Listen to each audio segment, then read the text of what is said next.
चंदू हमारा cigar case yes sir. ले आइए। गुड मॉर्निंग साहब। गुड मॉर्निंग संजीव, कहिए। सर आज के अपॉइंटमेंट्स 10 बजे आपकी धीरू भाई शाह के साथ मीटिंग है। वो अपने नए होटल के उद्घाटन के लिए आपको इनवाइट करना चाहते हैं।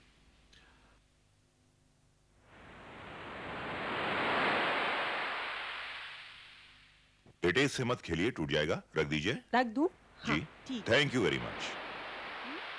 बाद में। हाँ Sanjeev. Yes sir. Mister Lal से मैंने अपनी विल बनवाने के लिए कहा था। उनसे पूछिए कि अगर विल तैयार हो गई है तो आज शाम को यहां आ जाएं और रात का खाना हमारे साथ खाएं। Yes sir. अंकल मैं दूं आपको सिगार? हाँ दीजिए, थैंक यू। अंकल बिच्छू देखो अंकल कितना बड़ा बिच्छू। अंकल सिगार के डब्बे के अंदर बिच्छू। बेटे आपको काटा तो नहीं? चंदू।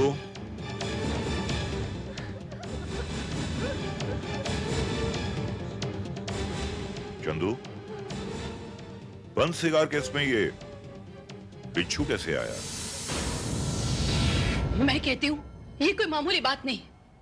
आज आपके सिगार केस में किसी ने बिच्छू रख दिया, कल कोई सांप रख देगा, परसों कुछ और। सवाल ये है कि ये हरकत की किसने? देखिए मैं तो ये काम बिल्कुल नहीं कर सकता क्योंकि कीड़ों मकोड़ों से मुझे तो बहुत ही डर लगता है। पूछ लीजिए अपनी बहन से। क्यों? हाँ भैया ये बात तो है। ये तो मामूली से कैंचियों को देखकर भी ऐसे घिघियाने लगते हैं जैसे कि बहुत बड़ा सांप देख लिया हो। अंकल वो बिच्छू आपको काटता तो आप मर जाते। नहीं बेटे, बिच्छू के काटने से इंसान मरता नहीं, मगर हाँ उसका जहर इतनी आसानी से उतरता भी नहीं। सर वो हमारे घर के पिछवाड़े वाले खंडहर में काफी सांप बिच्छू इकट्ठे हो गए। हो सकता है वहीं से रेंगता हुआ चला आया। अपने आप मेरे बंद सिगार केस में? अंकल मैं वो खंडर में जाऊं? मैं वहां जाऊंगी, बिच्छू से खेलूंगी। मुझे बिच्छू बहुत अच्छे लगते हैं। आपके लिए भी मैं बिच्छू लेके आऊंगी। नहीं बेटे, मैंने वहां सबको जाने के लिए मना किया है। वो बहुत खतरनाक जगह है। जगह तो खतरनाक, ये भी कुछ कम नहीं है। लेकिन आप माने तब ना। मुझे लग रहा है हमें कमिश्नर साहब को इन्फॉर्म कर देना चाहिए। अरे क्या बात कर रही हैं भाभी जी? छोटी सी बात के लिए पुलिस कमिश्नर तक जाएंगी? अरे लोग क्या कहेंगे कि गवर्नर साहब बिच्छू से डर गए? नहीं जगत बाबू, बिच्छू को तो हम अपने पैरों तले कुचल सकते हैं, मगर उससे भी ज्यादा खतरनाक बात यह है कि उस बिच्छू को हमारे सिगार केस तक किसने पहुंचाया और क्यों।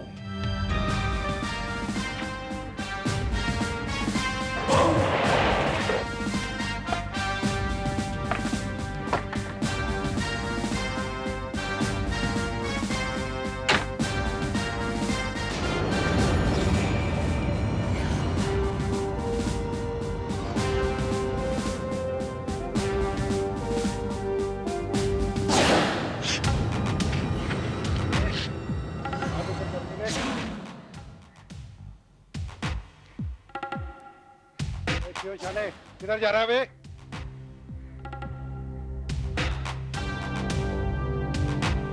इरादा तो सीधे जाने का ही था, लेकिन अब ऐसा लगता है जैसे मुझे घूम के जाना पड़ेगा आप सब लोगों को अस्पताल ड्रॉप करते हुए। अच्छा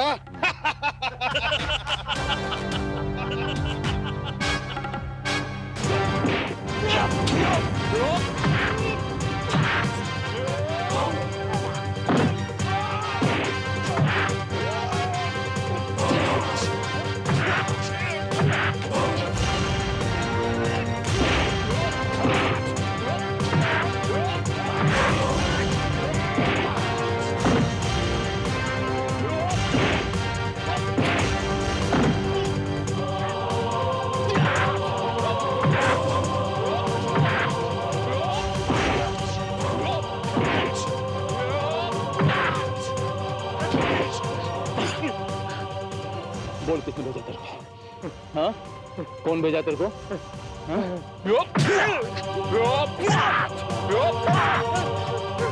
याद आया? हाँ? याद आया? एक फोन आया था गवर्नर का कि इंस्पेक्टर भारत को वहां पहुंचना नहीं चलेगा।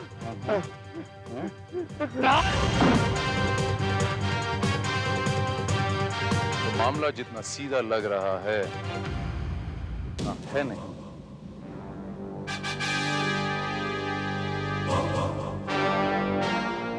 श्रीवास्तव,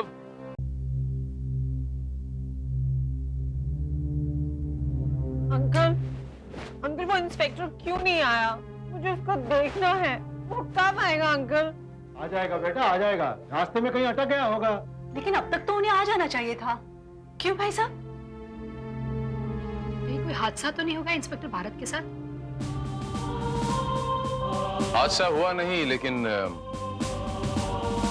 हाँ, होते होते रह गया। आप? Inspector Bharat, crime branch sir.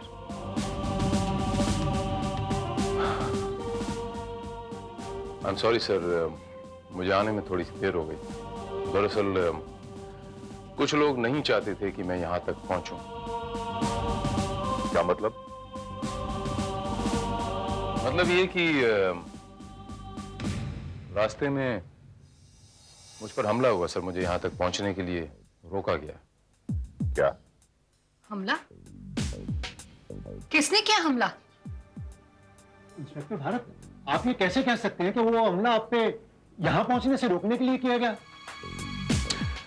दरअसल जिन लोगों ने ये हमला किया सर, मैंने उनकी खूब पिटाई की, हवालात में है वो, और उन्होंने कन्फेस किया कि इस काम के लिए उन्हें बहुत सारे पैसे दिए गए।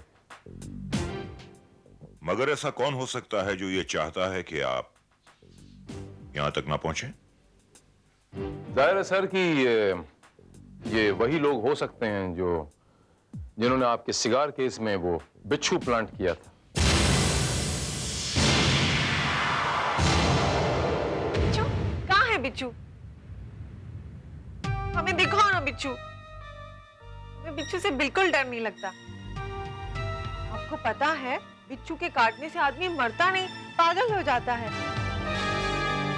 अगर अंकल को बिच्छू ने काटा होता ना तो अंकल भी पागल हो जाते। है ना अंकल? अरे बेटा, ये क्या पागलपन है? जाओ अपने रूम में।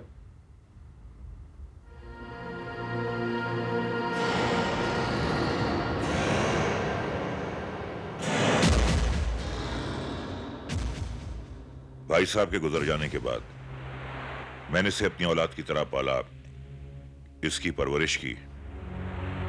लेकिन अफसोस के भाई साहब की मौत के बाद इसका मानसिक विकास कुछ रुक सा गया। लेकिन सर, आपने उसे किसी मेंटल हॉस्पिटल में क्यों नहीं दाखिल करवाया?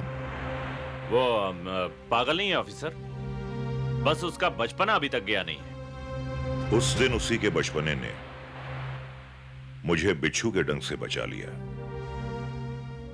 मेरी आदत है कि मैं अखबार पढ़ते वक्त बिना देखे सिगार केस में सिगार के लिए हाथ डालता हूं। अगर उसी तरह मैंने सिगार केस में हाथ डाला होता तो बिच्छू ने मुझे डस लिया होता।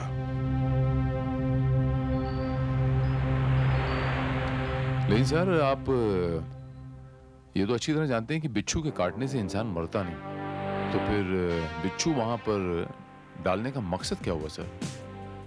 यह जानना आपका काम है। अगर हम खुद पता चला लेते तो आपको यहां बुलाने की तकलीफ नहीं देते। Right sir, very well said sir. Sir, ये बता सकते हैं कि आप इन थोड़े से दिनों में आपने कोई इंपॉर्टेंट डॉक्यूमेंट साइन किया या आप डॉक्यूमेंट साइन करने वाले थे? डॉक्यूमेंट? लेकिन क्यों? वो ऐसा सर कि बिच्छू के काटने से हाथ सूज जाता है। 10-15 दिनों के लिए आदमी कुछ काम कर नहीं पाता, यहां तक कि सिग्नेचर्स भी नहीं कर पाता। इसीलिए आपका मतलब है कि वो बिच्छू इसलिए वहां रखा गया था ताकि सर कोई अहम दस्तावेज साइन ही ना कर पाए? शायद। देखिए ऑफिसर, वैसे तो हमें सैकड़ों डॉक्यूमेंट साइन करने पड़ते हैं। उस दिन हमें एक सोशल ऑर्गेनाइजेशन को ग्रांट के लिए पेपर्स पे साइन करने थे और स्टेट गवर्नमेंट को अपने हाथ से भेजा हुआ एक नोटिस साइन करना था, और एक फॉरेन कंपनी जो हमारी गवर्नमेंट के कोलैबोरेशन से एक प्लांट लगाना चाहती है, उस प्लांट की परमिशन पर साइन करना था बस। और एक बात सर, आप अपनी वसीयत भी साइन करने वाले थे। वसीयत? जी, मैंने सोचा कि ये फॉर्मेलिटी भी पूरी कर देता हूं। अच्छा, तो हो सकता है सर इन्हीं में से कोई डॉक्यूमेंट आपको नहीं साइन करने देना चाहता हो। उससे क्या फर्क पड़ता है इंस्पेक्टर भारत? उस दिन मैं अगर वो डॉक्यूमेंट साइन नहीं करता तो 5 या 10 दिन के बाद कर देता। हो सकता है कि कोई आपको बिच्छू से डराना चाहता हो। लेकिन कौन? Sir I am very sorry to say sir, लेकिन हो सकता है कि आप ही के परिवार का कोई सदस्य। तो अगर आप माइंड ना करें, it's my duty sir, please don't mind. मैं आपके परिवार के बारे में कुछ और मालूमात हासिल करना चाहता हूं। वेल, संजीव आपको सब कुछ बता देगा, और अगर आप चाहें तो सबसे मिलवा भी देगा। Sanjeev? Yes sir. Excuse me. Thank you very much sir. मुझे यकीन ही नहीं होता कि इस घर का कोई भी सदस्य, जिसमें मैं भी शामिल हूं, गवर्नर साहब के खिलाफ जा सकता है, क्योंकि हर कोई गवर्नर साहब के एहसान तले दबा हुआ है। शालिनी देवी, उनकी पत्नी, एक मामूली हैसियत की औरत थी। गवर्नर साहब ने उनसे शादी करके उन्हें पत्नी का दर्जा दिया और समाज में इज्जत दिलाई। पता नहीं वो इस इज्जत के लायक थी भी या नहीं।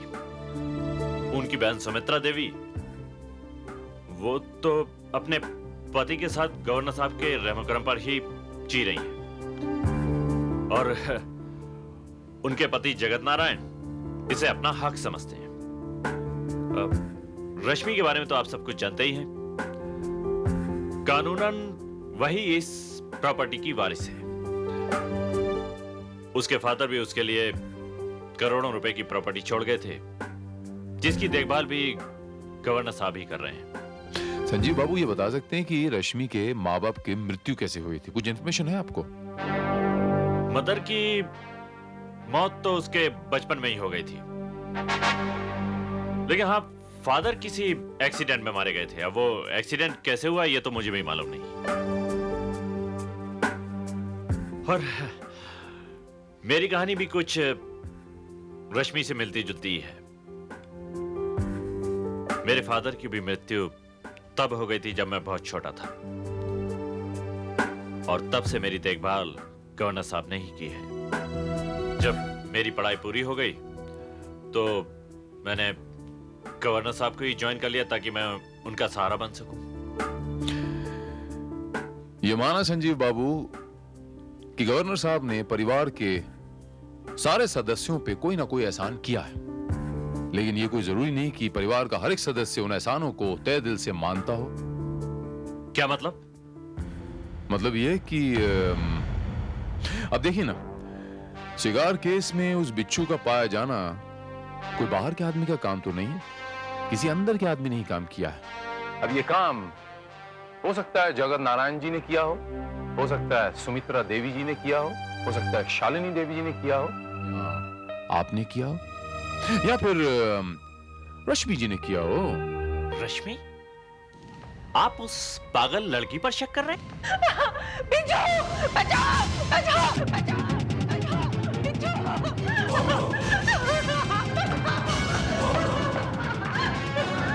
रश्मि, रश्मि जी! कहाँ है बिच्छू? यहाँ तो कोई भी बिच्छू बिच्छू नहीं है। यहीं पे था, अभी था, इतना बड़ा बिच्छू था। लड़की तो पागलपन की बातें करके हमें पागल कर देगी। क्या बात है? क्यों शोर हो रहा है यहाँ? मैंने आपको कितनी बार कहा कि इस लड़की को पागल खाने भेज दीजिए, लेकिन आप मानते ही नहीं। इसने फिर से वही बिच्छू का राग आलापना शुरू कर दिया। अंकल, अंकल, प्लीज मुझे बचा लीजिए अंकल, वहाँ पे बिच्छू है। अंकल प्लीज मुझे बचा लीजिए अंकल, वहाँ पे बिच्छू है। बेटे कुछ नहीं होगा, हम है ना। सर ये बिच्छू से हमेशा ऐसी डरती है? नहीं, मैं डरती नहीं हूँ, मैं तो उसको मार डालती हूँ, है ना अंकल? जब तक देखती नहीं तब तक कुछ नहीं होता, लेकिन जैसे ही सामने आता है ऐसे जैसे दौरा सा पड़ने लगता है। मैं तो ये सोच रहा था सर कि अगर इनके सामने आपको बिच्छू काट लेता तो क्या होता।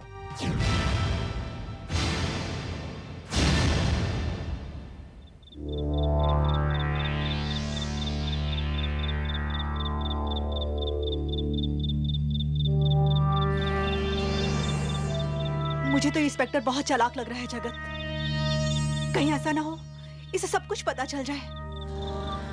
मुझे तो बहुत डर लग रहा है। डरने की जरूरत नहीं है सुमित्रा। इससे पहले कि इंस्पेक्टर को कुछ पता चले मैं सारा काम ही तमाम कर दूंगा।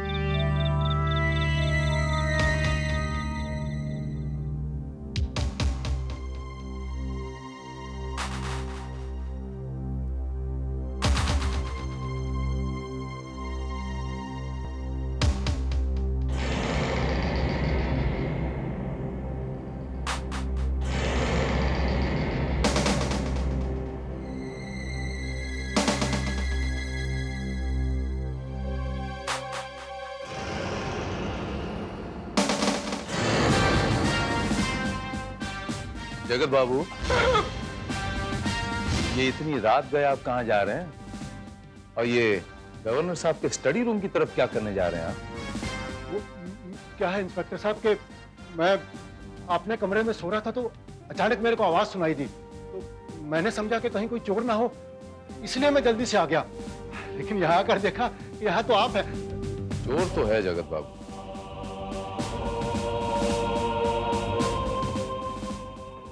मैंने आपसे कहा चोर यहाँ भी है जगत बाबू। समझा नहीं। मैं आपको समझाऊं, आप ये मुझसे क्या छुपा रहे हैं? कुछ नहीं, मैं कहाँ छुपा रहा हूँ। मैं आपसे फिर से पूछता हूँ जगत बाबू, आप मुझसे क्या छुपा रहे हैं? जी कुछ नहीं। देखिए मेरी बात सुनिए। पूछा जगत बाबू कि आप मुझसे क्या छुपा रहे हैं? देखिए ये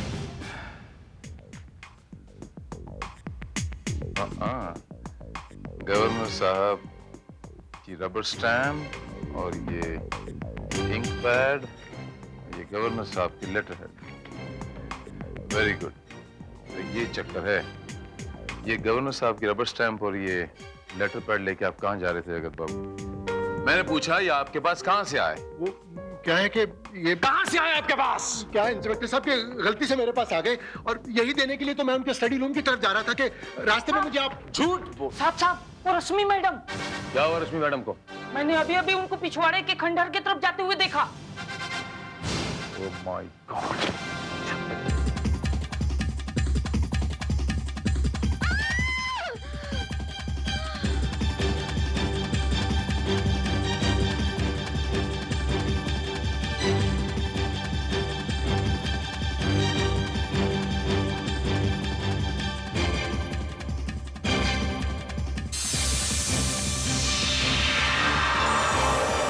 Oh my God, ये बिच्छू।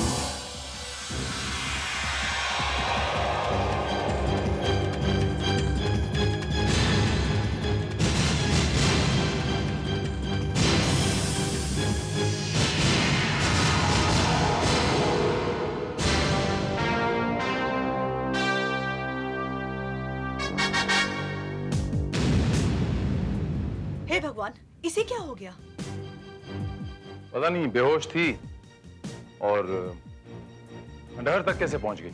डॉक्टर साहब इसे नींद में चलने की बीमारी है। मैंने इस चंदू से 1000 बार कहा है कि इसका दरवाजा बाहर से बंद कर दिया कर, कहीं मर गई तो मुसीबत आ जाएगी। इंस्पेक्टर साहब, गजब हो गया। वो अपने कमरे में नहीं है। कौन? राय साहब। ये कमरे में नहीं तो अपने स्टडी रूम में होंगे ना। वो वहां पर भी नहीं है। अभी अभी मेरी आंख खुली, मैंने देखा हुआ कि वो कमरे में नहीं है, तो मैं स्टडी रूम में देखने के लिए गई, वहां पर भी वो नहीं है। Oh my God. सर हमने कोठी का कोना कोना छान मारा, लेकिन गवर्नर साहब कहीं नहीं मिले। और सिक्योरिटी गार्ड्स का कहना है कि किसी ने भी उन्हें बाहर जाते हुए नहीं देखा। फिर वो गायब कहाँ हो गए?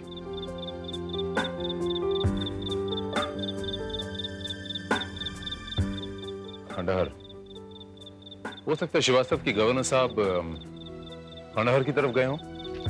साहब वो रश्मि मैडम को होश आ गया और वो कुछ अजीब अजीब पागलों जैसी बातें कर रही है। क्या मतलब? मेरे तो कुछ समझ में नहीं आता साहब। श्रीवास्तव, तुम अपने आदमी को लेकर खंडहर की तरफ चलो, ओके? मैं रश्मि को देखता हूँ। बिच्छू, बहुत सारे बिच्छू हैं। अंकल आप उन सब बिच्छू को खा जाओ, वरना वो बिच्छू आपको खा जाएंगे। जगत बाबू, आप इस लड़की को चुप करा दीजिए। इसकी बकवास सुन सुनकर मेरा दिमाग खराब हो जा रहा है। अभी मुझे लग रहा है मैं भी पागल हो जाऊंगी। मैं पागल नहीं हूँ, मैं बिल्कुल भी पागल नहीं हूँ। तुम लोग सब पागल हो, तुम लोग सब मर जाओगे जैसे मेरी मम्मी मर गई थी।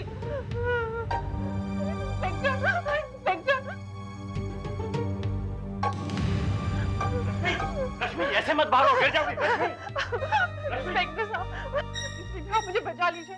इंस्पेक्टर, मैं वहाँ कभी नहीं जाऊंगी, वरना वो लोग मुझे भी मार डालेंगे। रिलैक्स रश्मि जी, रिलैक्स। आपको कुछ नहीं होगा, इत्मीनान रखें आप। नहीं इंस्पेक्टर, मैंने सब कुछ देखा, मैंने सब कुछ अपनी आंखों से देखा। उन्होंने अंकल को मार डाला।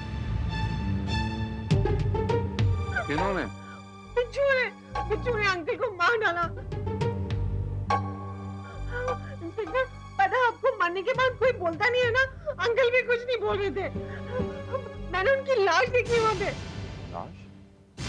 साहब, ये लड़की तो पागल है। आप कहाँ इसकी बातों में उलझ रहे हैं? नहीं, मैं पागल नहीं हूँ, मैंने अंकल की लाश देखी है। इंस्पेक्टर, अंकल मर गए। इंस्पेक्टर, मर के कोई जिंदा होता है क्या? अंकल तो मरने के बाद जिंदा हो गए। जिंदा हो गए? हाँ। आप ये बता सकती हैं कि आपके अंकल इस वक्त कहाँ हैं? अंकल तो गायब हो गए। पहले अंकल मरने के बाद गायब हो गए, फिर जिंदा होके भी गायब हो गए। इंस्पेक्टर साहब, अब बस कीजिए। कब तक सुनते रहोगे आप इसकी बकवास? आप डॉक्टर को फोन करके इसे पागल खाने क्यों नहीं भेजते? एक मिनट। Don't panic, okay? हो सकता है कि लड़की सच बोल रही। इंस्पेक्टर साहब, आपके कहने का मतलब ये है कि सचमुच भाई साहब मर गए क्या? इट्स इम्पॉसिबल, ये नहीं हो सकता। हो सकता है। किसकी मौत का मातम मनाया जा रहा है?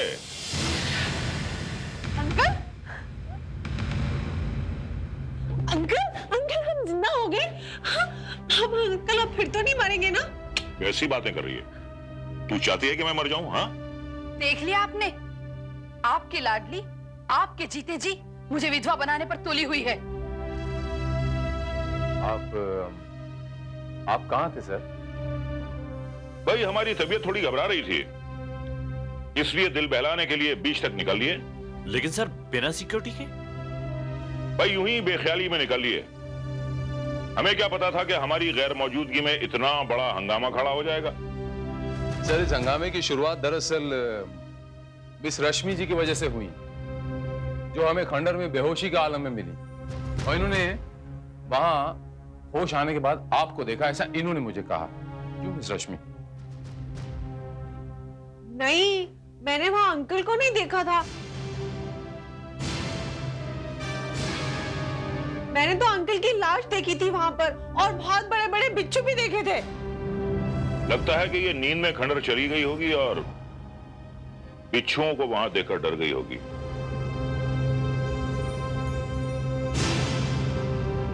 मुझे लगता है कि अब डॉक्टर को बुलाना ही पड़ेगा।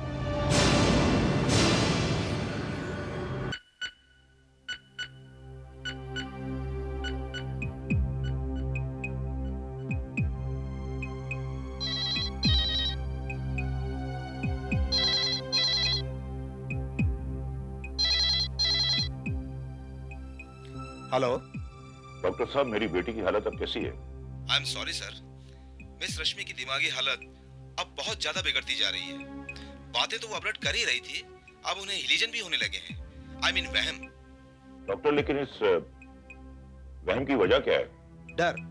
इस तरह अगर वो डरती रही तो मुझे लगता है कि वो पागल हो जाएगी।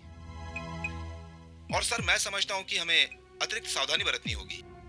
थैंक यू डॉक्टर साहब, थैंक यू। सर, डॉक्टर साहब क्या कह रहे थे? डॉक्टर साहब क्या कह रहे हैं कि वो डर के मारे पागल भी हो सकती है। ये पागलपन उसके लिए इतना खतरनाक हो सकता है कि इन हालात में वो किसी का खून भी कर सकती है। सर, मुझे लगता है कि रश्मि को मेंटल हॉस्पिटल में एडमिट करा देना चाहिए ताकि उसका बेहतर ट्रीटमेंट हो सके। हाँ संजीव, शायद तुम ठीक कहते हो। इस घर के सदस्य भी यही चाहते हैं कि अब वो इस घर में ना रहे। आई एम सॉरी सर, लेकिन I beg to differ here. मुझे ऐसा लगता है सर कि उसे पागलपन की नहीं, डर की प्रॉब्लम है। उसके डर का इलाज होना चाहिए, और डर का इलाज किसी मेंटल हॉस्पिटल में नहीं, यहीं इसी घर में होगा, क्योंकि उसके डर की जड़ इसी घर में है।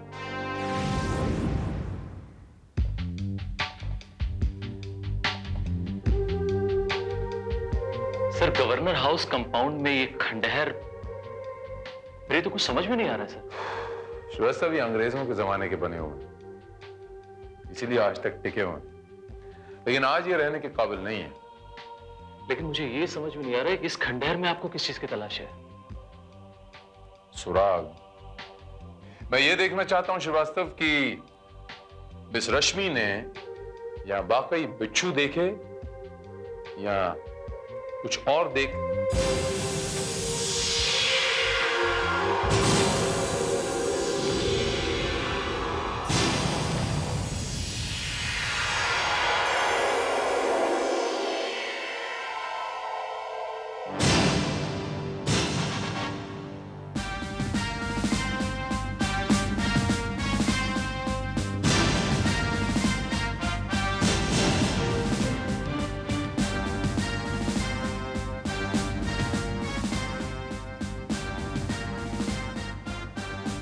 जोसेफ, तुम उस तरफ चेक करो, मैं यहां जाता हूं।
सर, सर कहाँ हैं आप?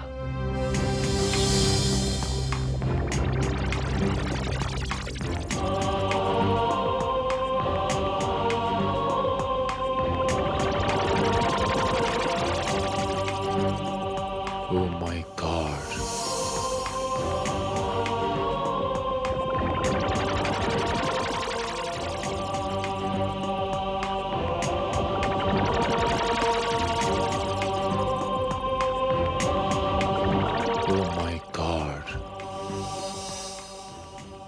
हाजरा।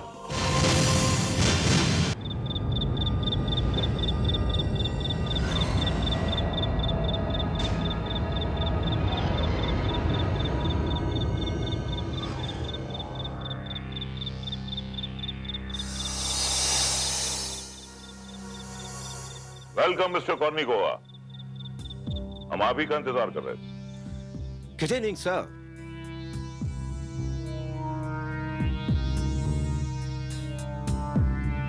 बैठिए। मिस्टर गवर्नर, हमको यकीन नहीं होता है कि आप हमारा प्रोजेक्ट को एग्री किया। आपका प्रोजेक्ट इतना इंटरेस्टिंग है कि हमें आपको जमीन ग्रांट करने में बहुत खुशी होगी। लास्ट टाइम आपने कहा था कि हमारा प्रोजेक्ट सोसाइटी के लिए बहुत डेंजरस हो गया। मिस्टर कॉर्निकोवा, पुरानी बातों को भूल जाइए। गवर्नर साहब ये अच्छी तरह से समझ चुके हैं कि इस प्रोजेक्ट में आपका भी फायदा है और हमारा भी फायदा है। डेफिनेटली।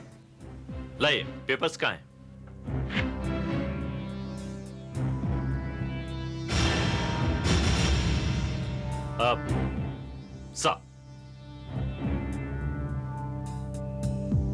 सर ये यहां साइन करते हैं।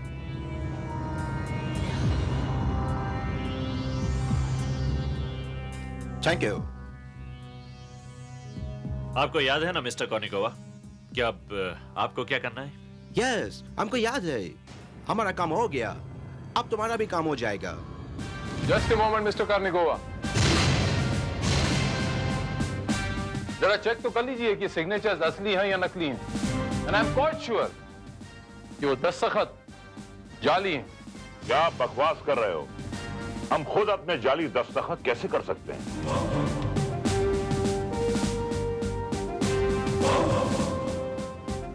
आई एम सॉरी, ये दस्तखत आपके जरूर हैं लेकिन गवर्नर साहब के नहीं हैं।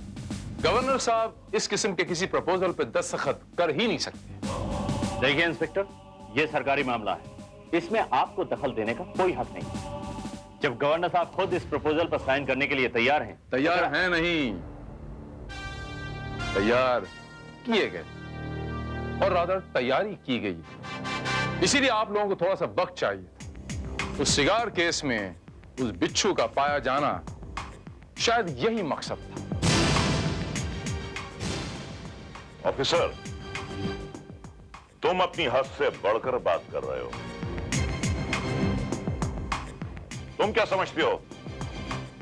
मेरा पीए मुझे बताएगा कि मुझे कहां दस्तखत करने हैं? गवर्नर प्रताप राय को बताएगा वो? गवर्नर प्रताप राय? अगर आप असली गवर्नर प्रताप राय होते तो किसी और को आपको यह नहीं बताना पड़ता कि इस इंपॉर्टेंट डॉक्यूमेंट पे दस्तखत कहां करने हैं। सच्चाई तो यह है कि इस नकली दस्तखत की तरह आप भी पूरे के पूरे नकली हैं। What? ऑफिसर, तुम जानते हो कि तुम क्या कह रहे हो? अगर गवर्नर साहब असली प्रताप राय नहीं है तो असली प्रताप राय कौन है? हम।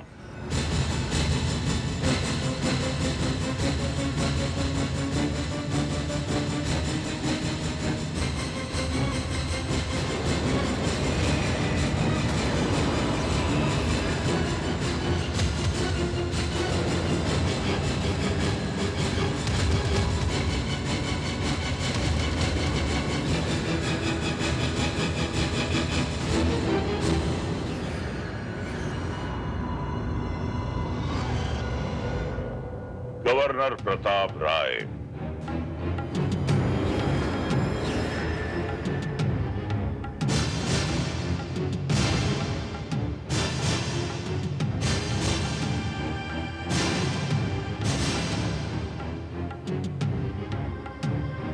अरे वाह, मेरे तो दो दो अंकल आ गए।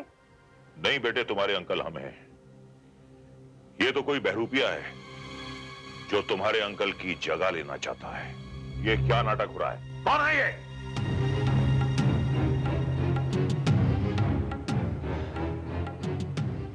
ये गवर्नर साहब हैं जिन्हें कल रात बेहोशी के आलम में नीचे खंडहर में ले जाया जा रहा था। और ले जाते हुए मिस रश्मि ने देखा था।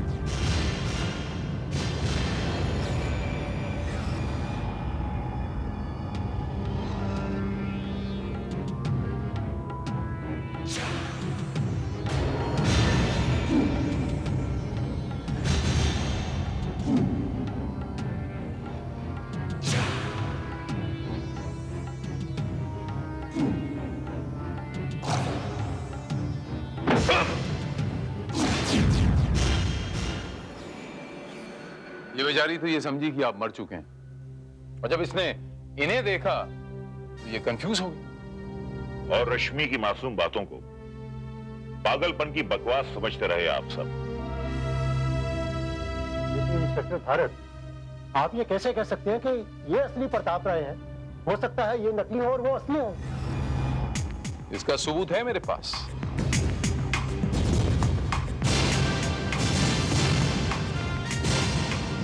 ये अंगूठी,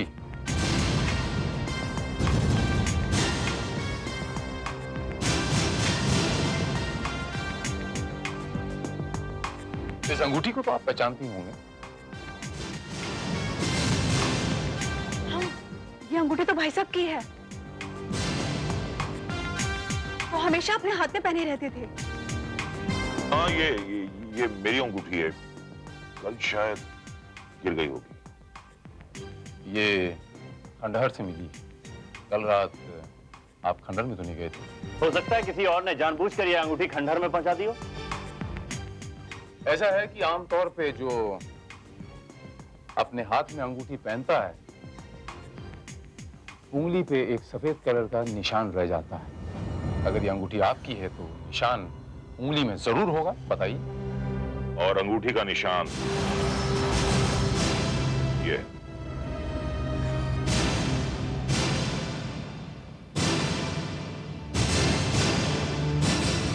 हाँ, ये निशान हमेशा मैंने उनके हाथ में देखा है।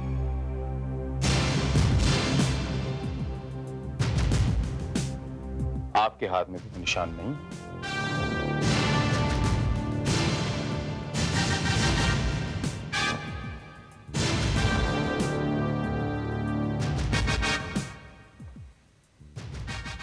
देखा संजीव बाबू, नकल आखिर नकल ही होती है, वो असल के आगे कभी नहीं जा सकती। मिस्टर संजीव, तुमने हमारे साथ में फ्रॉड किया, हमको बेवकूफ बनाया, $2 मिलियन का वास्ते नकली सिग्नेचर किया।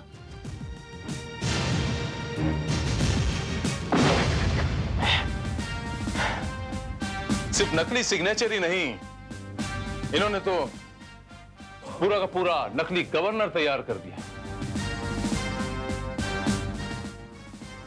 चलिए।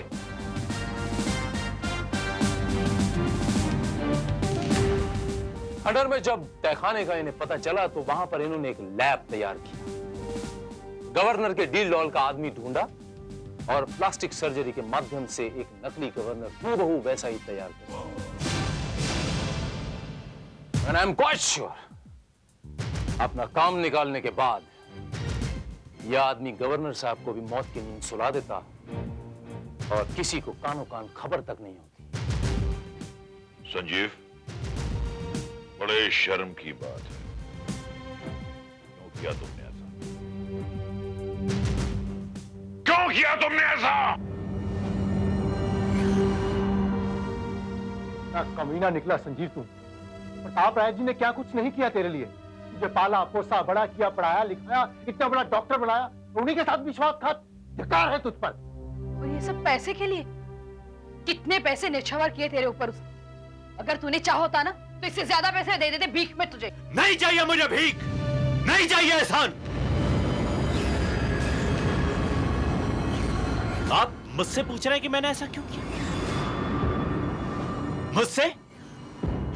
ये बात आप भी अच्छी तरह से जानते हैं और मैं भी जानता हूं।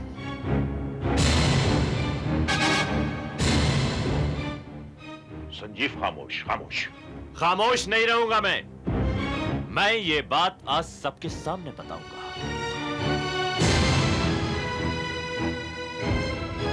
मैं आपके दोस्त का नहीं, आपका बेटा हूं।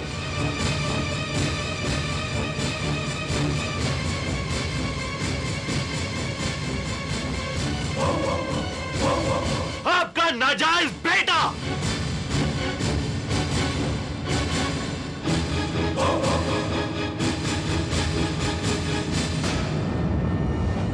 आपने कोई एहसान नहीं किया मुझ पर, फिर भी मेरा हक नहीं मिला मुझे। संजीव, हमने तुम्हें कभी किसी चीज की कमी भी महसूस नहीं होने दिया।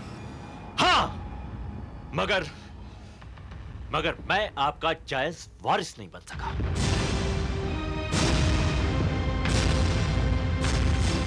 और जब अपना हक जायज तरीके से न मिले तो उसे नाजायज तरीके से छीनना पड़ता है।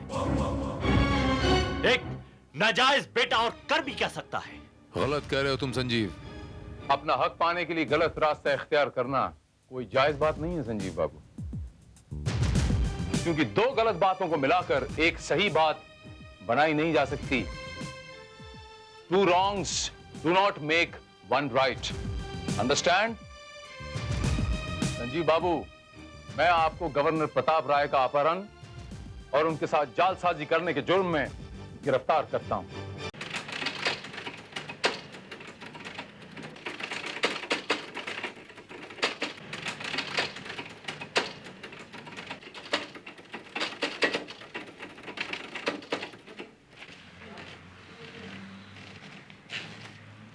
ये लो बॉस, पूरे 50 पन्ने, यानी कि 500 रुपए। 500 रुपए? अरे इतने में तो कंप्यूटर वाली टाइपिंग हो जाती है भाई। अरे बॉस, कंप्यूटर की टाइपिंग में भी तो मेहनत लगती है, वो कौन सा इजी है? ओहो, तो तुम कंप्यूटर क्यों नहीं खरीद लेते भाई? पैसे किसके पास है बॉस? एक बात बताओ, अगर तुम्हारे पास पैसे होते तुम क्या मेरे पास आते? आते क्या? नहीं। फिर? अच्छी बात। ये कितने 500 हुए ना? एक काम करो, 250 रुपए तुम अभी रख लो। 250 बाद में देता हूँ भाई। क्या मतलब? अरे पैसे होते तो मैं तुम्हारे पास आता। लो रखो ना। अरे कल देता हूँ भाई, प्रोड्यूसर को सुना के आता हूँ, फिर मिलते हैं। अच्छा? अरे कल मिलते हैं भाई, कल मिलते हैं। यार मेहनत करके पैसा कमाना इतना आसान नहीं है। मैं सोचता हूँ किसी करोड़पति लड़की को फंसा के उससे शादी कर लूँ और बाकी की जिंदगी आराम से जीऊँ। वैसे भी प्रोड्यूसरों के चक्कर लगाना मेरे बस की बात नहीं है। एक बात बताऊँ, अपन तो राइटिंग के अलावा कुछ नहीं कर सकते भाई। मतलब बड़ी बात नहीं बोलता हूँ, लेकिन जिस दिन ये फिल्म रिलीज हो गई ना, उस दिन सारी इंडस्ट्री में तहलका मच जाएगा, तहलका। अच्छा? हाँ, मतलब मेरा तो ये दावा है कि आज तक इंडियन स्क्रीन पर ऐसी फिल्म बनी नहीं। हाँ, हॉलीवुड में बनी हो तो बात अलग है। तो एक थॉट देगा कि एक आदमी बैंकिंग आवर्स में बैंक में जाता है, लोगों के बीच में पुलिस की मौजूदगी में करोड़ रुपए निकाल के ले आता है, किसी को कुछ पता नहीं चलता, पुलिस कुछ नहीं कर पाती। बोल। आइडिया तो धांसू है भीड़ू। अरे स्क्रिप्ट तो एकदम धांसू है, तू पढ़ेगा तो तेरे होश उड़ जाएंगे। ले पढ़। नहीं, पढ़ने के मूड में मैं बिल्कुल नहीं हूँ। तू एक काम क्यों नहीं करता, तू जाके वो प्रकाश लालवानी से मिल। अरे वही जो सस्पेंस फिल्में बनाता है, उसको अपनी नई फिल्म के लिए एक स्क्रिप्ट के जोड़ते हैं। क्या पता तेरी बात बन जाए। अरे थैंक यू यार, प्रकाश लालवानी। अरे जयंती भाई, तुम्हें मालूम है आज दिन भर में 12 सीन पूरे करने हैं। वो जहां से भूल जाए ना वहीं से कंटिन्यू कर लो आगे यार, नहीं तो 12 सीन पूरे नहीं होंगे दिन भर में। चलिए रिहर्सल करते हैं। नमस्ते लालवानी जी, मेरा नाम कमलकांत मिश्रा, मतलब मेरा नाम कमलकांत मिश्रा है सर, और मुझे अजीत ने भेजा है सर। अजीत? हाँ, वो स्ट्रगलिंग एक्टर। जी जी जी जी, वो बता रहा था कि आपको नई फिल्म के लिए एक जबरदस्त स्क्रिप्ट की तलाश है सर। ये है मेरी स्क्रिप्ट सर। देख भाई, स्क्रिप्ट से पहले फाइनेंस की जरूरत होती है, पैसे की। तेरे पास है पैसा लगाने के लिए? जी जी, मतलब प्रोड्यूसर तो आप हैं सर, तो पैसा तो आप ही। अरे मैं कोई बेवकूफ हूँ अपना पैसा लगा के फिल्म बनाऊंगा मैं? अरे भाई देखो ना, वैसे भी नए राइटर पे कोई भी फाइनेंसर पैसा नहीं लगाता अपना, और मेरा तो डिस्ट्रीब्यूटर से पिछला ही कितना लेना बाकी। तेरे पास पैसा है तो बता। जी पर जी मेरे पास पैसा तो नहीं है, पर एक जबरदस्त आइडिया है सर। आप मेरा कंसेप्ट सुन लीजिए सर। सर एकदम नॉवेल्टी आइटम है सर। सर एक आदमी बैंक में दिन दहाड़े लोगों के सामने, पुलिस के सामने करोड़ रुपए लेके निकल जाता है और किसी को कुछ पता नहीं चलता, कानो कान खबर तक नहीं होती, कोई उसका कुछ नहीं बिगाड़ सकता सर। सर ये मेरा कंसेप्ट है सर।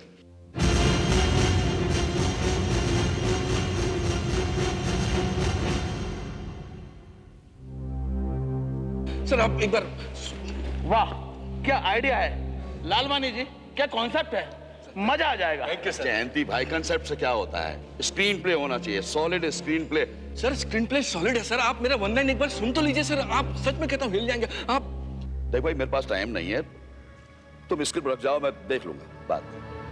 जी ठीक है, आप ये कॉपी रख लीजिए सर, मेरी वैसे भी ये कॉपी एसोसिएशन में रजिस्टर्ड है सर, अब कोई बात नहीं, आप रख लीजिए। ठीक है, टाइम मिलेगा तो पढ़ लेंगे। बस सर एक ही रिक्वेस्ट है आपसे, मतलब पढ़िएगा जरूर सर। अरे टाइम मिलेगा जरूर पढ़ेंगे। जी ठीक है, मैं चलूं सर? तो मैं आपसे कब कांटेक्ट करूं सर? मिलने की जरूरत नहीं है, तुम्हारा फोन नंबर और एड्रेस इस स्क्रिप्ट में है जी। हमें जरूरत होगी तो हम तुम्हें खुद बुला लेंगे जी। अच्छा सर, मैं चलता हूँ सर। सर पढ़िएगा जरूर सर। अच्छा नमस्ते सर। नमस्ते सर। आप भी कमाल करते हैं लालवानी साहब, फ्री में स्क्रिप्ट मिल रही है, अगर अच्छी हुई तो कौड़ियों के दाम में मिलेगी। अरे भाई, ये नया राइटर है, पता नहीं क्या लिखा होगा इसने। जुर्म और कानून, लेखक कमलकांत मिश्रा।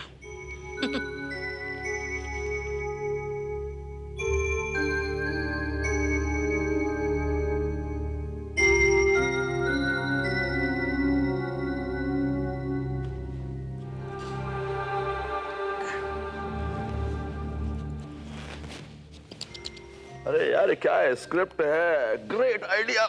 ऐसी बैंक रॉबरी तो मैंने आज तक नहीं देखी न पढ़ी। एकदम बेकार, फिल्म के लिए तो एकदम बेकार। हाँ, बैंक डकैती के लिए ठीक है। क्या मतलब है तुम्हारा? देखो प्रकाश, समझने की कोशिश करो, आजकल ये डकैती वकैती का जमाना नहीं है। वैसे भी तुम्हारी सारी थ्रिलर फिल्में पिट चुकी हैं। देखो लता, तुम जानती हो मेरा टेस्ट क्राइम थ्रिलर में मुझे मजा आता है, और तुम शुरू से जानती हो मेरा माइंड क्रिमिनल है। ये सास बहू की स्क्रिप्ट मेरी समझ में नहीं आती। तुम्हें अगर स्क्रिप्ट की समझ होती तो तुम्हारी फिल्में पिटती क्यों? वैसे एक सजेशन दूं, बुरा नहीं मानो तो। तुम कोई अच्छी पारिवारिक फिल्म क्यों नहीं ट्राई करते?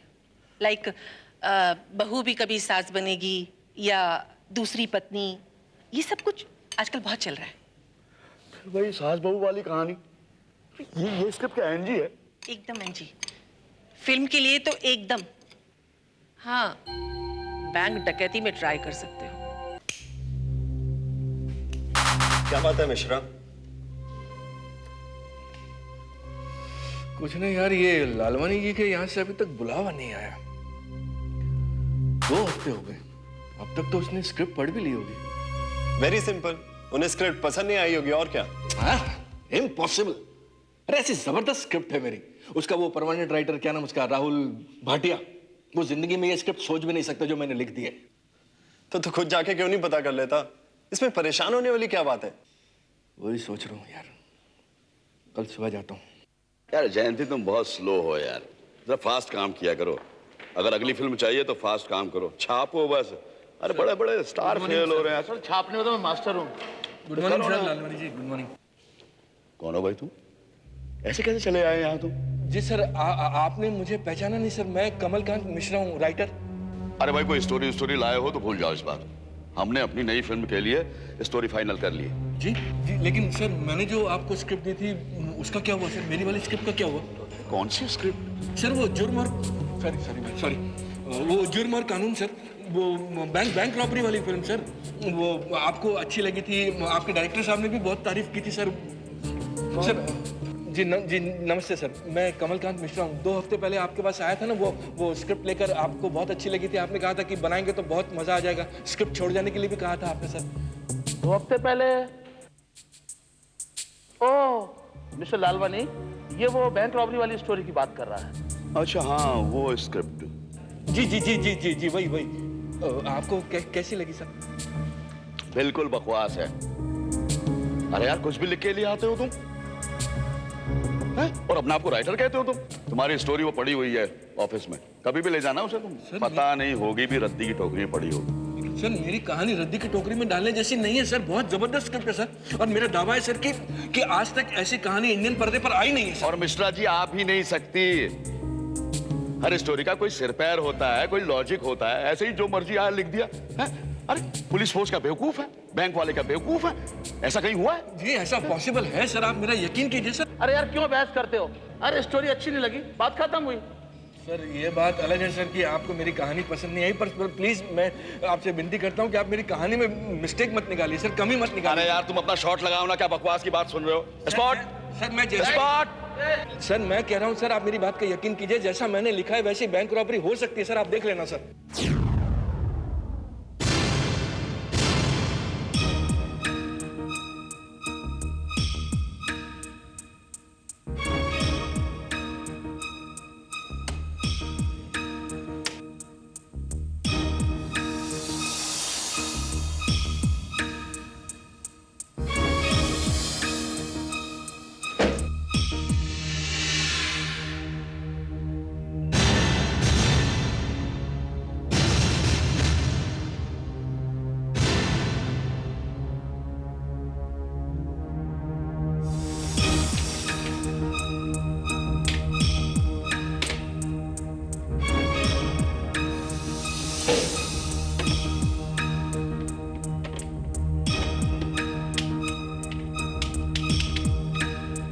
घबरा मत था बेटा, मैं जल्दी आ रही, बस पैसे मिलते ही मैं आ रही। बेटा टेंशन मत लेना कोई भी। हाँ बिल्कुल नहीं घबराना बाबा, आ रही मैं, जल्दी आ रही।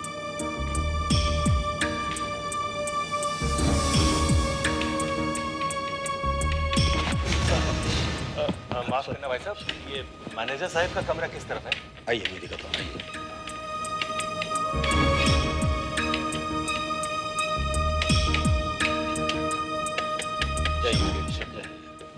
Thank you.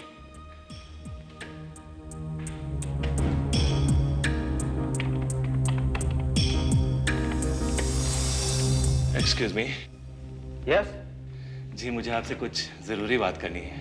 बोलिए, मैं आपकी क्या सेवा कर सकता हूँ? जी मुझे कुछ रुपया निकालना है। कोई बड़ी रकम है? जी नहीं, सिर्फ 1 करोड़ रुपया। 1 करोड़ रुपया? इतनी रकम आपके अकाउंट में है क्या?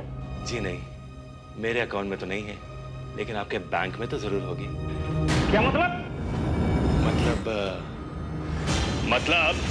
मतलब ये मैनेजर साहब कि आपका बैंक लुट चुका है। Oh my God! देखो तुम यहाँ से बच के नहीं जा सकते, तुम यहाँ से। Shut up! और मैं जो कहता हूँ वही करो। बाहर का मेन डोर बंद करो और सारी गाज को अंदर बुलाओ। चलो हरी अप।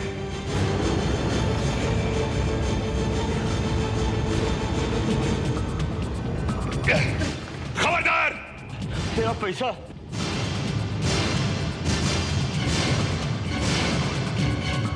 अगर जान प्यारी है तो कोई अपनी जगह से नहीं हिलेगा। फौरन रुपए लेकर नहीं पहुंची तो मेरी बेटी मर जाएगी। इन सब लोगों को लेकर उस रूम में जाओ और तुम जितना पैसा है बैग में भर दो। जल्दी करो, जल्दी। चलो चलो। फिक्र मत करो, सब ठीक हो जाएगा। मेरी तो दर्द से जान जा रही है, कुछ करो नहीं तो मैं मर जाऊंगी। Shut up!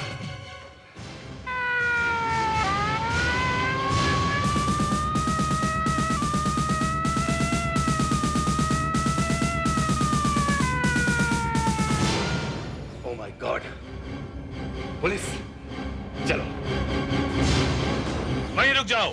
तुम लोग जो भी हो, कान खोलकर सुन लो। बैंक को पुलिस ने चारों तरफ से घेर लिया है। तुम लोग यहाँ से बच के नहीं जा सकते। अपने आप को कानून के हवाले कर दो। सुनो इंस्पेक्टर, अगर किसी आदमी ने बैंक के अंदर घुसने की कोशिश की तो यहां मौजूद हर एक आदमी के मौत के जिम्मेदार तुम होगे। इसलिए जो मैं कहता हूं ध्यान से सुनो। मेरे लिए एक बुलेट प्रूफ गाड़ी का इंतजाम करो फौरन, ताकि मैं यहां से हिफाजत से निकल सकूं। वरना यहां मौजूद हर एक आदमी के मौत के जिम्मेदार तुम होगे।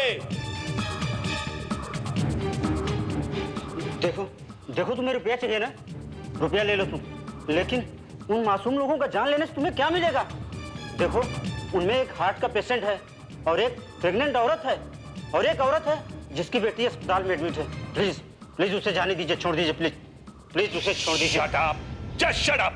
अब क्या करें सर, हम इतने आदमियों का रिस्क नहीं ले सकते। राइट दिवाकर, एक बार वो बैंक से बाहर आ जाए तो हम कुछ कर सकते हैं। उसके लिए एक गाड़ी का इंतजाम करना होगा। यस ठीक है, तुम्हारे लिए गाड़ी का इंतजाम हो जाएगा, लेकिन उसमें वक्त लगेगा।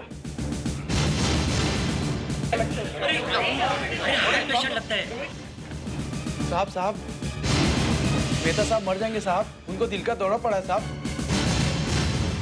क्यों उस बेचारे की मौत का कारण बनना चाहते हो तुम? जाने दो उसे प्लीज, छोड़ दो उसे, जाने दो प्लीज, जाने दो उसे। ऑलराइट, सुनो इंस्पेक्टर, मैं एक क्रिमिनल जरूर हूं, लेकिन बुरा आदमी नहीं हूं। यहां एक हार्ट पेशेंट है, मैं उसे छोड़ रहा हूं। तुम उसे अस्पताल पहुंचाने का इंतजाम कर लो। ओह माय गॉड, दिवाकर, एक गाड़ी का इंतजाम करना होगा। Yes sir. ले लीजिए, इसमें पूरा 1 करोड़ रुपए। रख दो यहाँ पे।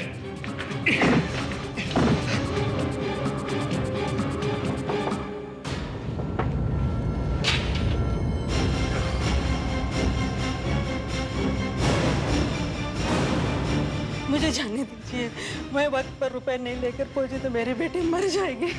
Shut up. मैं आपके हाथ जोड़ती, पाँव पड़ती, मुझे जाने दीजिए। Shut up. देखिए भाई, आप शक्लो सूरत से बहुत अच्छे आदमी दिखते हैं। क्यों ये पाप अपने सर पे लेना चाहते हैं? इन्हें भी आने दीजिए मेरे साथ प्लीज। देखो, तुम इन दोनों को लेकर यहां से जाओ, और देखो, अगर कोई गड़बड़ हुई तो मैं तुम्हारे मैनेजर और कैशियर दोनों को शूट करूंगा, समझे? चलो आउट।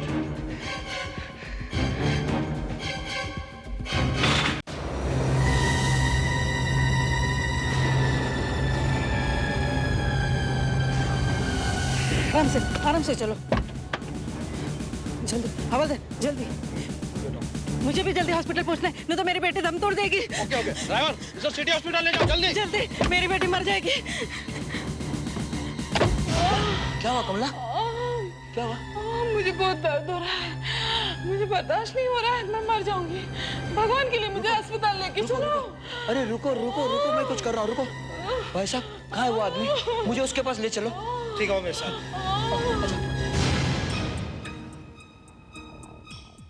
सुनो इंस्पेक्टर, अब तक गाड़ी क्यों नहीं आई? अगर 10 मिनट के अंदर गाड़ी नहीं आती तो मैं यहां मौजूद हर एक आदमी को मार डालूंगा। साहब, मेरी औरत की पहली डिलीवरी है साहब। हम लोग अस्पताल में वक्त से पहले नहीं पहुंचे, ये बेचारी मर जाएगी साहब। प्लीज, मैं आपके आगे हाथ जोड़ता हूं साहब, वो मर जाएगी बेचारी। देखो तो कैसे मर जाने दो ना, मैं क्या कर सकता हूं? मैं अब किसी को नहीं छोड़ने वाला। आई एम श्योर दिवाकर, वो प्रोफेशनल डकैत नहीं है। एक तरफ तो लोगों को मारने की धमकी देता है और दूसरी तरफ लोगों पर रहम करता है। ऐसे आदमी पर हाथ डालना आसान होगा? हम उसे फंसा कर रखते हैं। सुनो इंस्पेक्टर, अगर फौरन मेरे लिए गाड़ी नहीं आती तो यहां मौजूद एक प्रेग्नेंट औरत तड़प तड़प के मर जाएगी। फिर उसकी मौत का जिम्मेदार मुझे मत ठहराना। तुम्हारे लिए हमने गवर्नर की बुलेट प्रूफ गाड़ी मंगाई है, उसे आने में टाइम लगेगा। उस औरत को जाने दो। नहीं, ये नहीं हो सकता। मैं तुमसे विनती करता हूं कि उसे जाने दो, तुम्हें कुछ नहीं होगा। ठीक है, फौरन एम्बुलेंस का इंतजाम करो। ठीक है।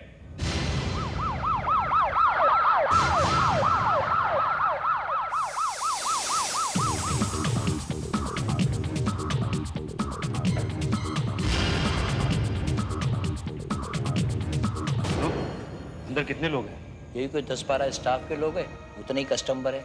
और वो बिल्कुल अकेला है, गन के साथ। ओके। जाकर वो अकेला है, यकीन उसका ध्यान कहीं बाहर की तरफ होगा। मैं पीछे से अंदर की तरफ घुसने की कोशिश करता हूँ। ओके?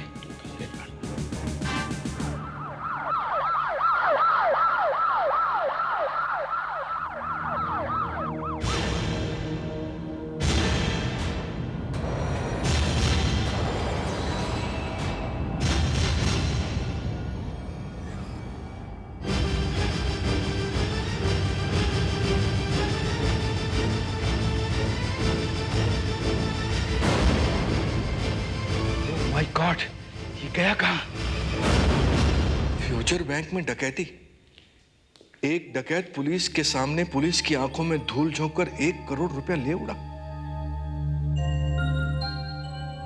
My God! क्या हुआ मिश्रा? अरे ये न्यूज़ पढ़ी तूने? फ्यूचर बैंक में डकैती ठीक उसी तरह हुई है जिस तरह मैंने अपने स्क्रिप्ट के लिए सोची थी। क्या बात कर रहा है? हाँ, एक-एक डिटेल्स में तू पढ़ के देख देख। अरे मेरे को कैसे पता चलेगा यार? मैंने थोड़ा ना तेरी कोई स्क्रिप्ट पढ़ी थी। तू बिल्कुल ठीक कह रहा है यार। ये उसी की हरकत हो सकती है जिसने ये स्क्रिप्ट पढ़ी थी।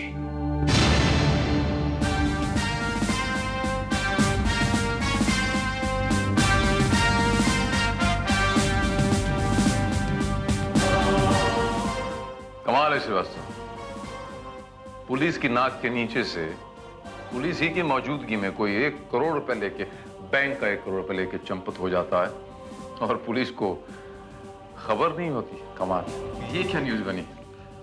और सर सबसे कमाल की बात यह है कि पुलिस ने बैंक का चप्पा चप्पा छान मारा, लेकिन ना तो वो डकैत मिला और नहीं रुपया। सर मेरी समझ में नहीं आ रहा है कि वो रुपया और डकैत दोनों गायब कहां हो गए।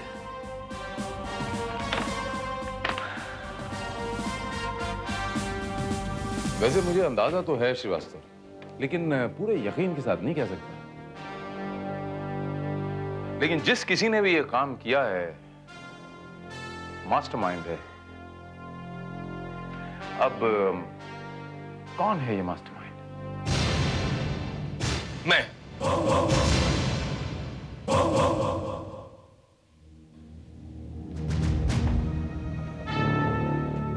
वही हो। और यहाँ मेरे चैम्बर में क्या कर रहे हैं आप? मैं कमलकांत मिश्रा, और ये बैंक डकैती मेरे ही दिमाग की उपज है। आपको पता भी है आप क्या बात कर रहे हैं? जी हाँ, मैं अच्छी तरह जानता हूं कि मैं क्या कह रहा हूं। ये बैंक डकैती का प्लान मेरा ही बनाया हुआ है, लेकिन फिल्म के लिए, असल में डकैती के लिए नहीं। आप कहना क्या चाहते हैं, साफ साफ बताइए। जी मैं बताता हूं आपको। मैं एक राइटर हूं और एक फिल्म राइटर बनना चाहता हूं, इसलिए मैंने बैंक डकैती पर आधारित एक फिल्म लिख डाली। लेकिन मेरी बदकिस्मती कि मैं उस पर फिल्म तो नहीं बनी, लेकिन डकैती जरूर हो गई।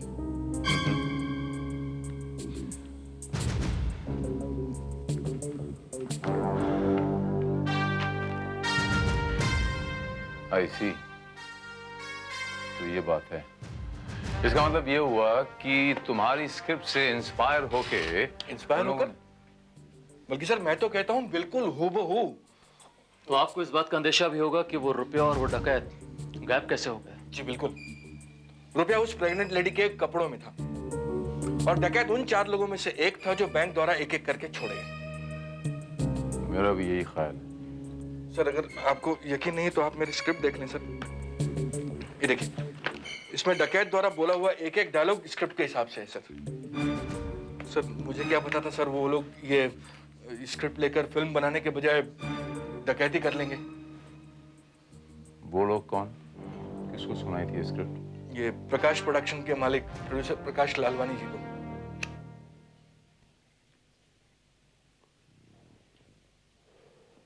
हाँ जी, प्रकाश लालवानी मेरा नाम है। Inspector Bharat, crime branch. Crime branch? Inspector साहब, मेरे पास ना तो कोई एक्सटॉर्शन आया है और ना ही अंडरवर्ल्ड से मेरा कोई संबंध है। जी हाँ, वो तो मैं जानता हूँ, लेकिन मैं यहाँ पर किसी और सिलसिले में आया हूँ। आप किसी कमलकांत मिश्रा को जानते हैं क्या?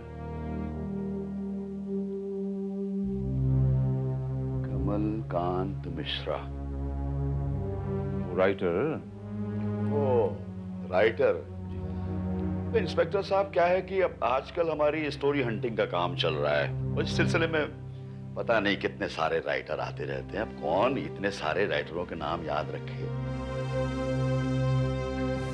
लेकिन लालवानी जी, वो कमलकांत मिश्रा जी का ये कहना है कि उन्होंने आपको एक स्क्रिप्ट दी थी, एक कहानी दी थी पढ़ने के लिए, और मैंने ये कहानी चुरा ली। क्यों? भाई ये राइटरों की बहुत बड़ी प्रॉब्लम है इंस्पेक्टर साहब।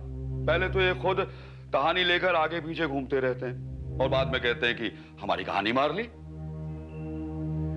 भाई उनका दावा ये है कि कल जो वो बैंक रॉबरी हुई थी, वो फ्यूचर बैंक में जो रॉबरी हुई थी, वो रॉबरी हूबहू उनकी स्क्रिप्ट से मैच करती है, उस स्क्रिप्ट से जो उन्होंने आपको पढ़ने के लिए दी थी। कुछ समझा नहीं इंस्पेक्टर साहब।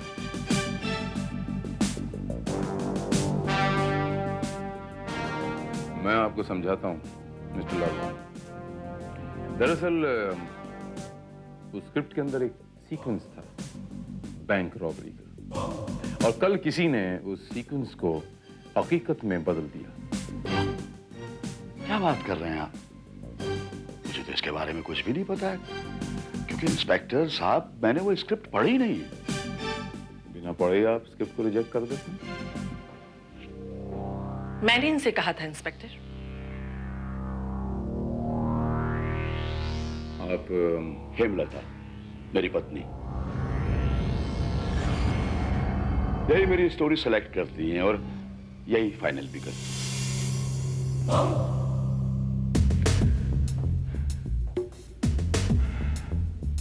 आई सी।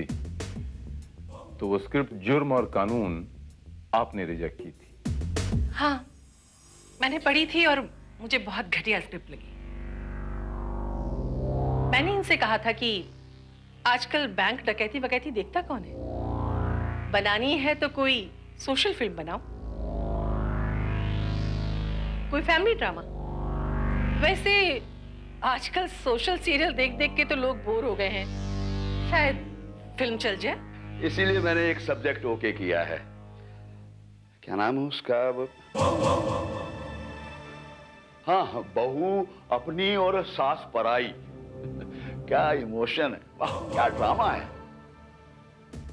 मतलब आपने वो स्क्रिप्ट पढ़ी थी? हाँ, पढ़ी थी, सिर्फ 2-4 पन्ने। उतने से ही मुझे पता लग गया था कि इस स्क्रिप्ट में बिल्कुल दम नहीं है। ऐसे कहीं बैंक डकैतियां पड़ती है? शायद आपको पता नहीं मिसेस लालवानी की कल एक बैंक रॉबरी हुई फ्यूचर बैंक में, और उस बैंक रॉबरी का जो स्टाइल था वो बिल्कुल आपकी इस स्क्रिप्ट जुर्म और कानून से मेल खाता है, एक सिचुएशन से। और हमें ऐसा लगता है कि जिस किसी ने भी ये स्क्रिप्ट पढ़ी हो,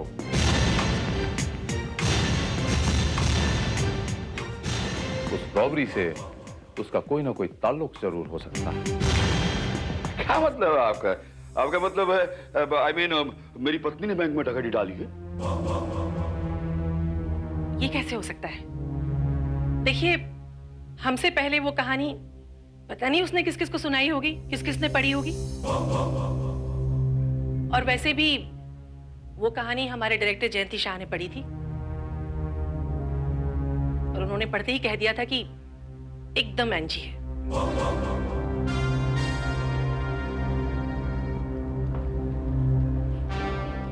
तो गोया ये स्क्रिप्ट आपके डायरेक्टर के हाथों से भी गुजर चुकी है। अच्छा, वैसे कहाँ पाए जाते हैं आपके डायरेक्टर जयंती भाई शाह? मेरे ऑफिस में। Nice, fantastic, do you good baby, you good. अब मुझे कोई नहीं रोक सकता। मेरा मतलब है तुम्हें कोई नहीं रोक सकता हीरोइन बनने से। इसका मतलब है आप मुझे अपनी फिल्म में कास्ट कर रहे हैं? इस फिल्म में? यू मीन लालवानी की फिल्म में? नॉट एट ऑल, वो तुम्हें अफोर्ड नहीं कर पाएगा। तुम्हें तो अपनी फिल्म में मैं हीरोइन बनाऊंगा। आपकी film? Yes, my own production. Next month ही मेरी फिल्म फ्लोर पर जा रही है। 1 करोड़ का इंतजाम तो हो गया है, बाकी का फाइनेंस हो जाए तो जल्दी शुरू कर दूं। That's really great. आप फिल्म उस बैंक रॉबरी के प्लॉट पर ही बना रहे हैं या कोई और प्लॉट है? नो नो नो, बड़े कैनवास की स्टोरी है, बहुत बड़े बजट की फिल्म है। उसके लिए तो मुझे भी बैंक रॉबरी करनी पड़ेगी, जैसे उस कहानी में लिखा है। वैसी बैंक रॉबरी हो चुकी है। जी हाँ, मिस्टर कमलकांत मिश्रा की कहानी, उनकी स्क्रिप्ट हकीकत में बदल चुकी है। आप?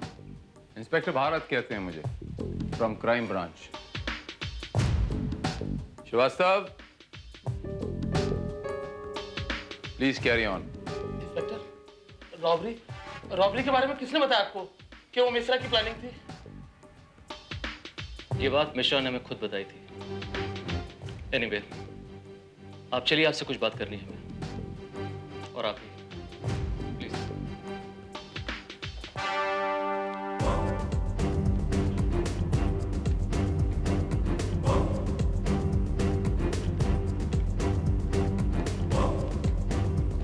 ओह माय गॉड, इसका मतलब है उसने खुद कबूल कर लिया। आई मीन रॉबरी उसने की है? जी नहीं, ये रॉबरी मिश्रा ने नहीं की, बल्कि उसकी कहानी से आइडिया लेकर, उससे इंस्पायर होकर किसी और ने किया, समझे आप? और आई एम क्वाइट श्योर कि ये काम उसी ने किया है जिसने मिश्रा की कहानी को पढ़ा है। ऐसा भी हो सकता है ये डकैती डालने वाले ने भी आइडिया वहीं से लिया हो जहां से मिश्रा ने खुद मारा है। ये आपका मानना है मिस्टर शाह, जबकि मिश्रा का ये कहना है कि वो प्लॉट, वो स्टोरी आइडिया उसका ओरिजिनल था। उसने कहीं से मारा नहीं था वो आइडिया। ओरिजिनल? ये क्या बात कर रहे हैं आप इंस्पेक्टर? आजकल ओरिजिनल कुछ होता है क्या?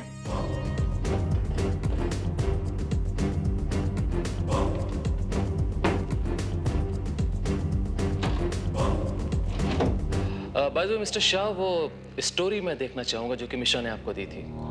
मुझे तो मिस्टर लालवानी ने एक छोटा सा नरेशन दिया था। लालवानी ने आपको नरेशन दिया था?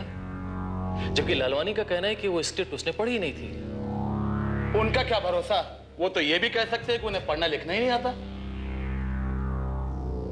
जस्ट मिनट इंस्पेक्टर, कई बार ऐसा इत्तेफाक से होता है। ना, कई बार ऐसा होता है कि दो आदमियों के थॉट एक जैसे होते हैं, और इत्तेफाक से इस बार भी कुछ ऐसा ही हुआ हो। I think he's right, Inspector. It's quite possible.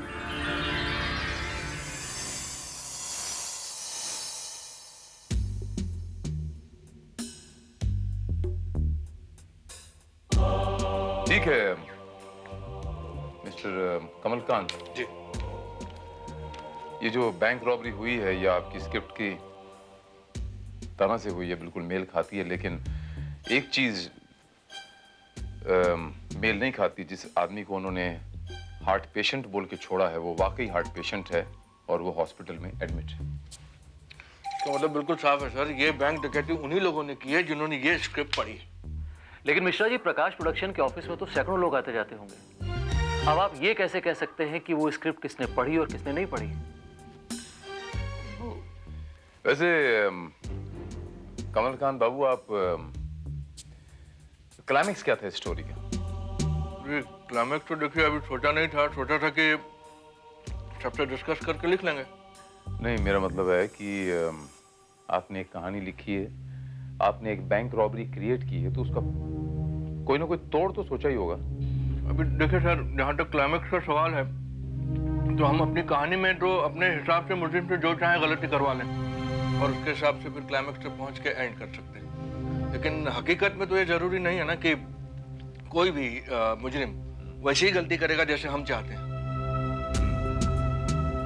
ये शायद आप ठीक कह रहे हैं। फिर भी आपके हिसाब से इसका क्लाइमेक्स क्या था? अब जैसे कि आपने ये पढ़ा है तो उसमें बैंक डकैती के वक्त जो हमारा हीरो है वो बैंक में मौजूद रहता है और वो इत्तेफाकन उन डकैतों को जानता है, तो उसके जरिए, उसके क्लू के जरिए पुलिस जो है वो डकैतों तक पहुंचती है और केस सॉल्व होता है। लेकिन सर, ऐसे इत्तेफाक सिर्फ कहानियों में होते हैं, हकीकत में नहीं। सच्चाई तो ये है कि उन डकैतों को पहचानने वाला बैंक में कोई था ही नहीं।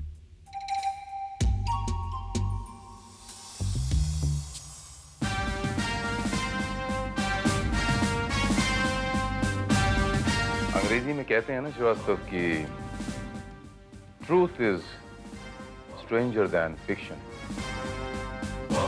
क्वाइट पॉसिबल श्रीवास्तव कि ऐसा कोई शख्स उस बैंक में रहा होगा जो उन मुजरिमों को आइडेंटिफाई कर सके, उन्हें पहचान सके।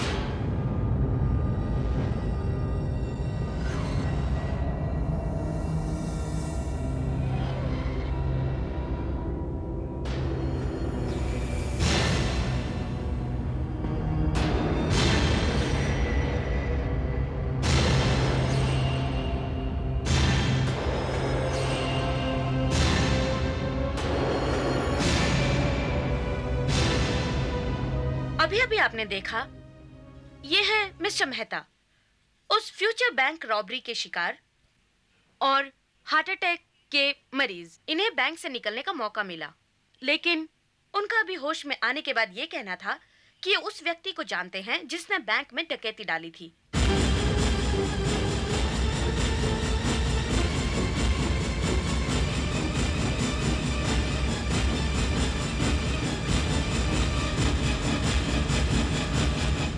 लेकिन उनके ये बताने से पहले ही उन्हें फिर से दौरा आ गया और अब डॉक्टरों ने उन्हें आईसीयू में रखा है। अब हमें इस बात का इंतजार है कि वो कब होश में आते हैं। अब उनके घर वालों को ही नहीं बल्कि डॉक्टरों और पुलिस को भी उनके होश में आने का इंतजार है कि अब शायद मिस्टर मेहता इस पहेली को सुलझा सकें। जिंदा रहेगा तो पहेली बुझाएगा ना। सॉरी इंस्पेक्टर साहब, पता नहीं न्यूज़ चैनल वाले कैसे अंदर घुस गए, मगर मैं आपसे वादा करता हूँ मिस्टर मेहता के पास मैं और मेरे स्पेशल स्टाफ के अलावा अंदर कोई नहीं आएगा। That's better, doctor. फिर भी एहतियातन मैंने एक्स्ट्रा सिक्योरिटी का बंदोबस्त कर दिया।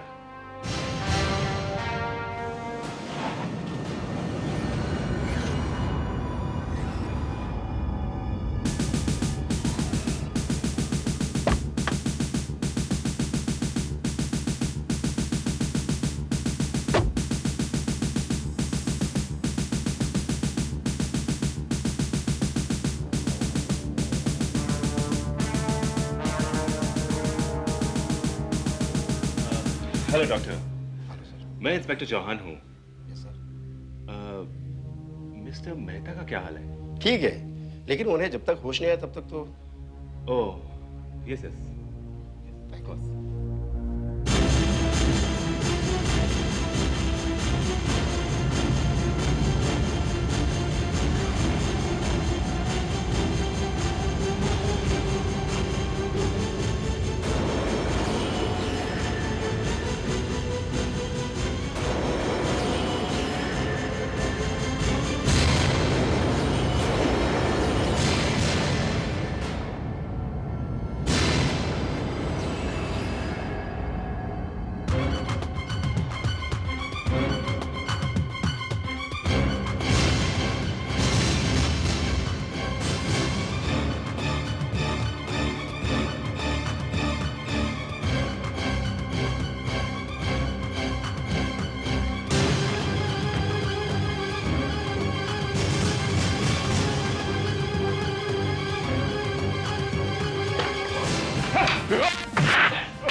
मरे हुओं को मार के क्या करेगा?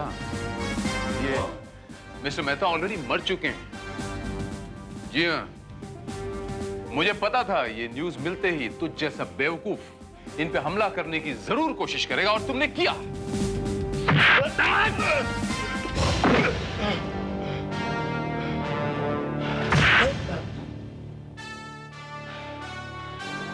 कोई बात नहीं। कमलकांत मिश्रा जी,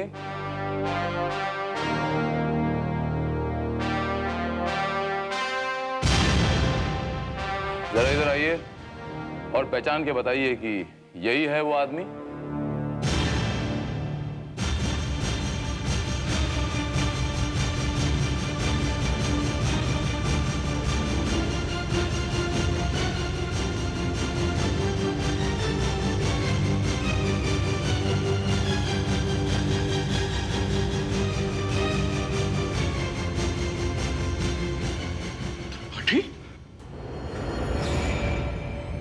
यार ये तो त्रिपाठी है, वो आदमी जिसने मेरी स्क्रिप्ट टाइप की थी, टाइपिस्ट। भगवान, कहानी का ये एंगल तो मैंने सोचा ही नहीं था। टाइपिस्ट, वाकई कहानी का ये एंगल तो किसी ने नहीं सोचा। अरे तुम्हें ये सब करने की जरूरत क्या थी? तो क्या करता मैं? टाइपिस्ट बनकर क्या मक्खियां मारता रहता?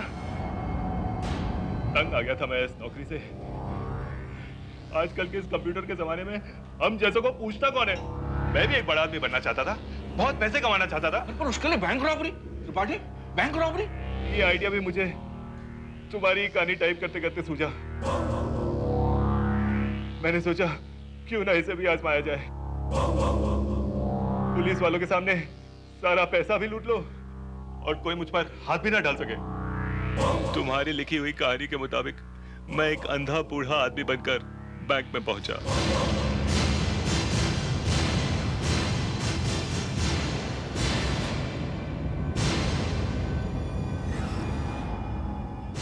बैंक में मौजूद प्रेग्नेंट औरत और उसका पति मेरे ही आदमी थे। मैंने सारा रुपया पोटली बनाकर अपनी साथी उस प्रेग्नेंट औरत के कपड़ों में छुपा दिया, जो झूठ मूठ के प्रेग्नेंट होने का दिखावा कर रही थी। और फिर मैंने वार्ड बॉय को बेहोश किया और उसके कपड़े पहनकर उसी एम्बुलेंस में वहां से निकल गया।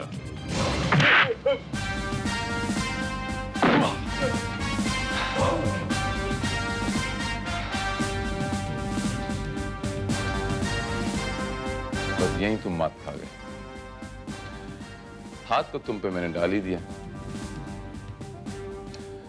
दूसरे का दिमाग इस्तेमाल करके जो तुमने बैंक रॉबरी की, इसमें तो तुम कामयाब हो गए।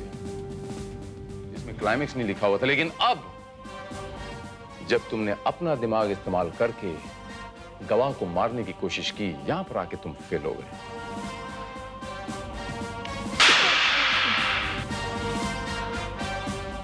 ये थप्पड़ वर्दी को बदनाम करने के लिए।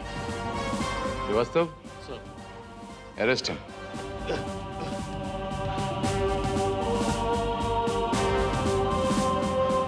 वाह इंस्पेक्टर साहब, आपने तो वो कर दिखाया जो मेरी कहानी का हीरो भी ना कर पाए।